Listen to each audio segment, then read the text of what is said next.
Mas a senhora disse antes, em resposta ao relator, que pessoalmente a senhora só soube dos descontos a partir de 2019. Gravei bem essa palavra. Pessoalmente. O que significa pessoalmente? Significa dentro da defensoria? Atendimento. A senhora nunca leu as matérias da imprensa antes? Claro, a senhora não conhecia as matérias da imprensa? Conhecia as matérias. Então a senhora sabe que antes de 2019 também acontecia esse tipo de roubo? Sei. Bom. Eu queria iniciar perguntando, doutora, se a senhora defendeu pessoalmente algum dos lesados do INSS na sua história como defensora pública da União? Pessoalmente? Pessoalmente, sim. Como advogada? Não, como defensora pública. Como defensora federal. pública, exato, mas como advogado ou procurador dessa pessoa. Sim, atuei em alguns casos. E como é a reação dessas pessoas diante do roubo que, para elas, faz uma diferença enorme? De 30, 50, 100 reais nos seus benefícios são pequenos? É uma reação de indignação. Tem algum caso específico, sem mencionar nomes, que você possa citar, que tenha te trazido especial emoção ou comoção? Eu acho que casos mais assim emblemáticos nos atendimentos que foram feitos no Rio Grande do Sul após as enchentes, atendimentos que foram feitos pela Defensoria Pública da União. Mas relacionados ao roubo do INSS? Relacionados ao roubo do INSS? Não. E eu quero agradecer a DPU, inclusive... Se identificou nos históricos de crédito os descontos associativos. Atendendo demandas que não eram necessariamente descontos associativos, se verificou aí um desconto. Eu não quero deixar de reconhecer, inclusive, a Defensoria Pública no momento das enchentes do Rio Grande do Sul, quando atuou, inclusive tem participado das reuniões da nossa coordenação com alguma frequência sobre esse tema, mas não é sobre isso que estamos falando. Gostaria de saber sobre roubo aos aposentados. Algum aposentado específico que tenha sido lesado e que foi representado pela senhora, tem alguma lembrança que lhe traga algum tipo de emoção ou que diga, isso aqui foi um caso tão grave que me chamou a atenção, me chocou? Tenho alguns casos, mas o que eu gostaria de esclarecer? Eu, atualmente, não estou atuando no meu ofício de origem. Então, eu não estou atuando nos casos individuais. Certo, mas atuou alguma vez em algum caso individual na história? Atuei. E qual foi o primeiro caso que você tem em memória de ter atuado a favor de um lesado do INSS? Nesse caso específico, que eu recorde, realmente, acho que foi no 2023 ou 2024. E teve algum caso anterior, porque a notícia que nós temos é que desde 2011, pelo menos, a doutora trabalha na área previdenciária dentro da advocacia, me corrija se estiver enganado, talvez até tenha sido antes. Pelo menos 2006. Essa é a notícia de 2006. Na defensoria a gente encontrou a informação em 2011, então é mais antigo. Teve algum caso desde 2006 de defesa de algum lesado no INSS que tenha relação com descontos indevidos? Desde 2006, não tenho conhecimento. E qual foi o primeiro? 2023. Que eu recorde, na minha atuação como defensora pública federal, os casos em que eu tenho conhecimento, que eu atuei no ofício individual, foram 2018 e 2019, acredito. Mas a senhora há pouco disse que foi 2023. Não. 2023. A minha atuação, ela se divide numa atuação individual. Certo. E depois, quando eu assumi a coordenação. Certo. Entendeu? Mas como defensora de um lesado do INSS, o primeiro caso que você defendeu foi em 2023 ou 2018? Entre 2018 e 2019. Ok, eu gostaria de que a senhora informasse depois à comissão exatamente qual foi esse caso, em que data foi.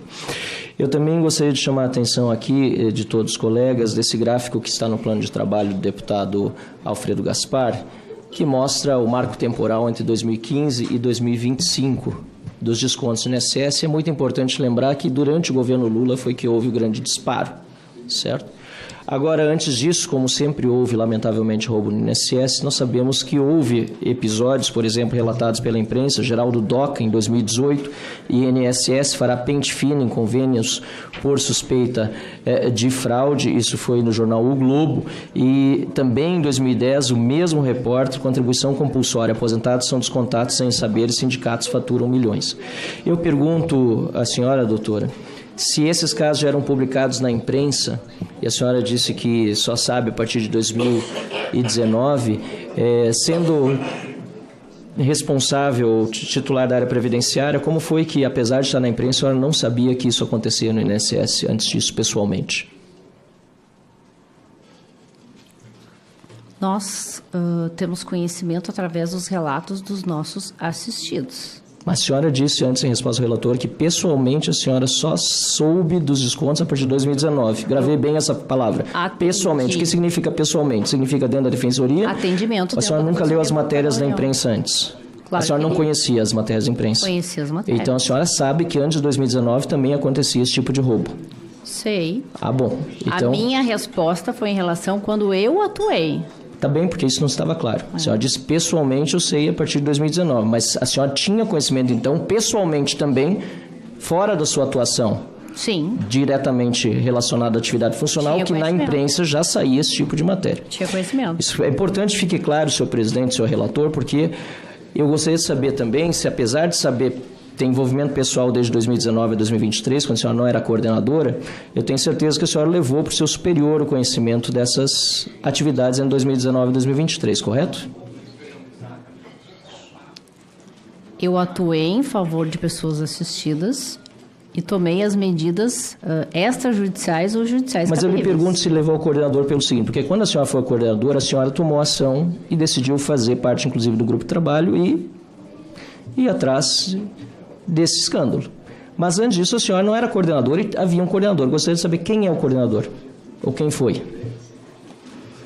Não me recordo, tem que ser solicitada essa informação à Defensoria Pública. A senhora não sabe quem era o seu coordenador? Não era o meu coordenador. Não era. Como é que funciona, então? Esclarecendo que nós temos independência funcional.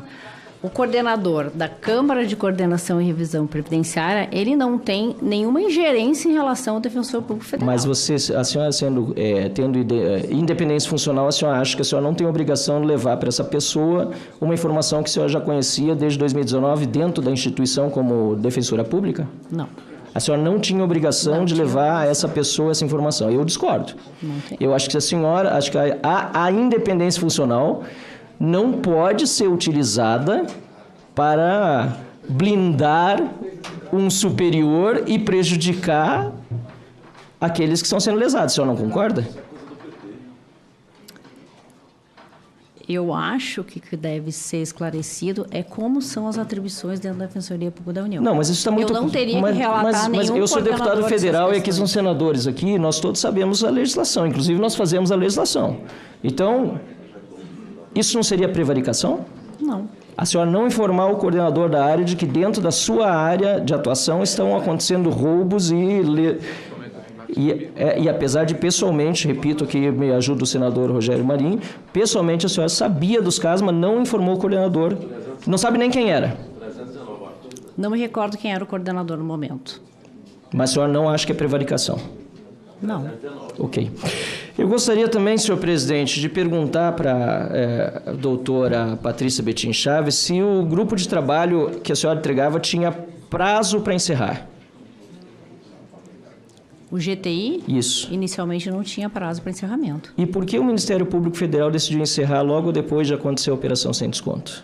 Essa resposta não cabe a mim. Mas não foi falado nada dentro do grupo? Não foi informado. Não havia comunicação dentro do grupo entre os membros? Havia. Mas não foi informado o encerramento? Não foi informado o motivo do encerramento. Mas foi informado o encerramento. Como foi feita essa informação? Através de um ofício dirigido ao Defensor Público Geral Federal. E o Defensor Público Geral Federal não questionou esse encerramento, a senhora tampouco? Não achou estranho? Não solicitou prorrogação? Não disse, olha, a situação está tão quente aí, está todo mundo falando nesse assunto, a gente precisa continuar investigando, gente. Isso é um absurdo. Vamos encerrar. A senhora não fez nada nesse sentido. Esse grupo foi criado pelo Ministério Público Federal. Mas a senhora era membro. Era membro, mas não cabe a mim questionar, porque essa é uma escolha e uma decisão do Ministério Público Federal. A senhora não podia questionar nada dentro do grupo, então a senhora não tinha participação efetiva no grupo. Tinha participação efetiva no grupo. Mas como é que um participante efetivo não pode questionar a decisão do seu coordenador? Não cabia a mim questionar. Não podia fazer nenhuma pergunta a ele? Poderia fazer a pergunta, então, mas o senhor grupo poderia questionar. É criado pelo Ministério Público Federal. Mas são duas coisas exatamente idênticas. Fazer pergunta ou questionar é a mesma coisa. Então, a senhora poderia ter questionado o coordenador, mas a senhora preferiu não questionar. Preferiu que o grupo encerrasse sem que a Defensoria Pública da União se manifestasse. E a senhora diz que a DPU não é órgão de controle, mas a DPU ajuiza uma série de ações civis públicas, emite recomendações sobre políticas públicas, e eu te pergunto, por que a DPU não ajuizou nenhuma ação civil pública para afastar a cúpula do INSS ou até mesmo para tomar medidas mais drásticas para que o INSS adotasse providências quanto à implantação da biometria, por exemplo? Última pergunta, por favor. Essa deputado. pergunta final. Eu gostaria de saber se a DPU... Desculpa, presidente, só pela interrupção, vou repetir para ficar bem claro. Se a DPU ajuiza toda hora ação civil pública, isso aqui é muito corrente aqui, emite recomendações sobre políticas públicas. Por que, nesse caso, a senhora acredita que não foi ajuizada nenhuma ação civil pública para afastamento da cúpula do INSS, ou então que se tomasse medidas drásticas para que o INSS adotasse providências quanto à implantação da biometria? Os defensores regionais de direitos humanos ou a Defensora Nacional de Direitos Humanos têm independência funcional e avaliar qual a sua forma de atuação, que pode ser não somente judicial, mas extrajudicial, através de recomendações. E por que o DPU Obrigado, não fez deputado Barra. Não, mas a pergunta não foi respondida. O prazo encerrou. Mas só por que não fez nesse caso? Só essa pergunta. Por que nesse caso não foi feito, na sua opinião? Não cabe a mim responder essa pergunta. Ok, obrigado, senhor presidente. Obrigado.